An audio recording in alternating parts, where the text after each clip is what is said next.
Hello বন্ধুরা, আসসালামু আলাইকুম।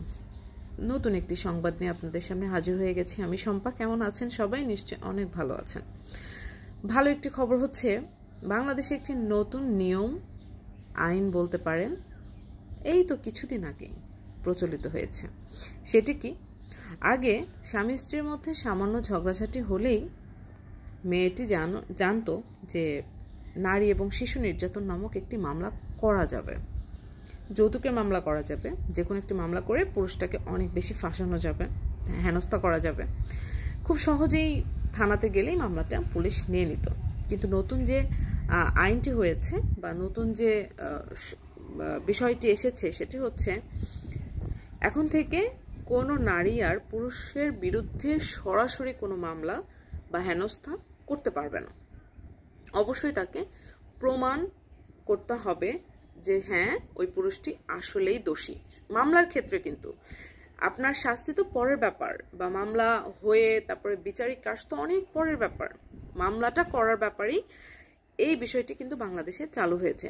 একটা মানুষ সহজেই থানায় গিয়ে বলতে পারবেন আমার হাজব্যান্ড আমাকে মেরেছে, আপনাকে এখন একটা মামলা করে দিতে হবে, অথবা আমার হাজব্যান্ড যৌতুক চেয়েছে, মামলা করে দিতে হবে। সাথে সাথে পুলিশ হয়তো করে দিত, বা যে কোনো থানা তাকে সাহায্য করত।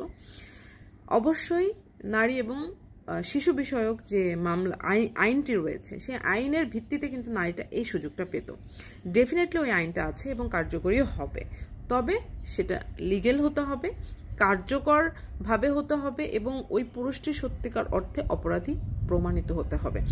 সবচেয়ে মজার ব্যাপারটি হচ্ছে, মামলা করতে হলেই সেই প্রমাণ কিছুটা দাখিল থানাতেই করতে হবে, এবং পুলিশ সেটা ভেরিফাই করবে যে সঠিক কিনা, মহিলাটি ঠিক বলছে কিনা। সেটার জন্য পুলিশ যা যা করা দরকার করবে, এবং যে নারী ওই মামলাটি করতে যাবে তাকেও নানান রকমভাবে অবশ্যই প্রমাণ করতে হবে যে হ্যাঁ, পুরুষটি অপরাধী। যদি প্রাথমিক অপরাধ প্রমাণ হয় তবেই মামলা গ্রহণযোগ্য হবে, অন্যথায় হবে না।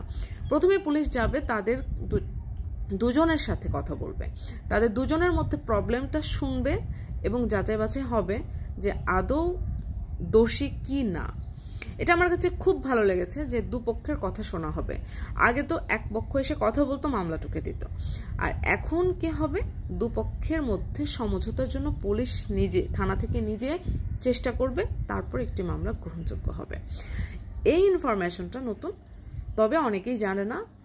আমি জানতে পেরেছি জন্য আপনাদের মাঝে বিষয়টি জানালাম, এবং আমি জানি এটা অনেক বেশি একটা সচেতনতামূলক একটি ব্যাপার, যেটা সবার জানাও দরকার। সো আপনাদের উচিত হবে, আমার চ্যানেলটি তো সাবস্ক্রাইব করতে হবে আগে, তাই না? নতুন নতুন সচেতনতামূলক অনেক ভিডিও আমার চ্যানেলে পেয়ে যাবেন। আমার চ্যানেলটি সাবস্ক্রাইব করে আমার পাশে থাকবেন, ভিডিওটি শেয়ার করে অন্যকে দেখার সুযোগ করে দেবেন, এবং যারা ভুক্তভোগী ডেফিনেটলি তাদেরকেও এই তথ্যটি জানিয়ে দেবেন। আল্লাহ হাফেজ।